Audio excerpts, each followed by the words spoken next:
ইত্যাদি, প্রভৃতি, প্রমুখ এদের মধ্যে কোনো পার্থক্য আছে কি?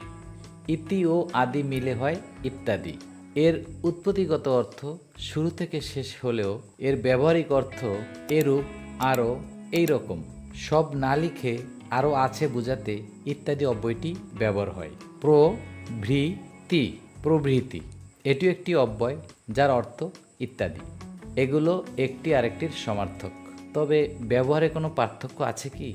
এগুলোর ব্যবহারে একটা রীতি হয়ে গেছে যা আমরা মেনে চলি। ইত্যাদি ব্যবহার হয় মানুষ ছাড়া অন্য প্রাণী এবং জড় বস্তুর ক্ষেত্রে, যেমন গরু, ছাগল, হাতি, ঘোড়া ইত্যাদি, বই, কলম, খাতা ইত্যাদি।